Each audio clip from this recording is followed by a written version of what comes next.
Inna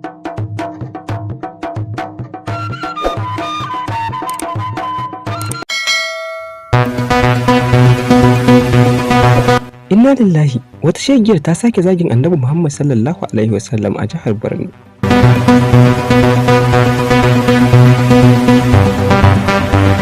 Ita dai wannan mata mai suna Naomi a jihar Borno take da zama. Ita ce wacce ta zagi Annabi Muhammad sallallahu alaihi wasallam a shafinta na Facebook.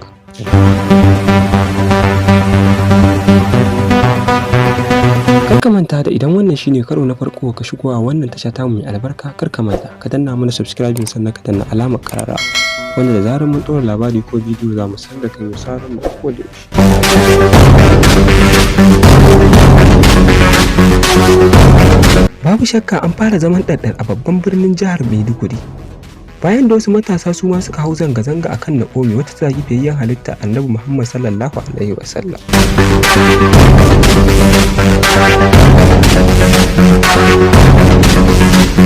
A yanzu haka dai masu zanga-zangar sun mamaye barikin sojoji da ke jihar Borno domin zaluko Naomi domin kashe ta a jiya safiyar Litinin.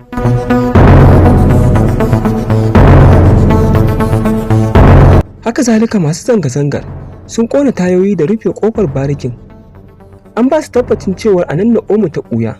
Sun nemi sojojin cikin barikin da su ba su Naomi domin su hukunta ta.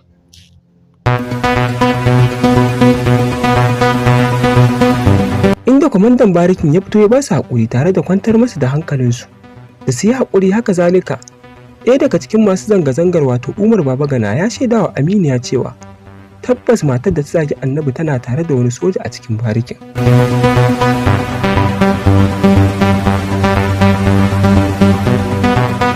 Ya ƙara da cewa mun santa a wannan yankin a lokacin da ta wallafa wannan maganar. Mun buƙaci da a kama ta a hukunta ta ko kuma mu ɗauki matakin da ya dace.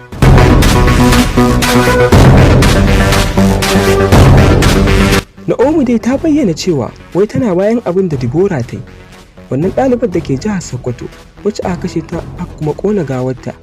Ga dai abin da Naomi ta wallafa ɗin.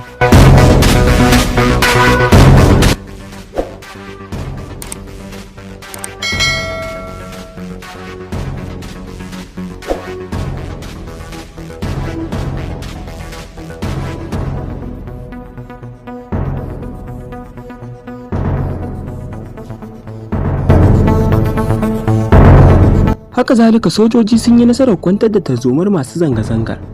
Za mu kawo muku yadda lamarin ya kasance a nan gaba.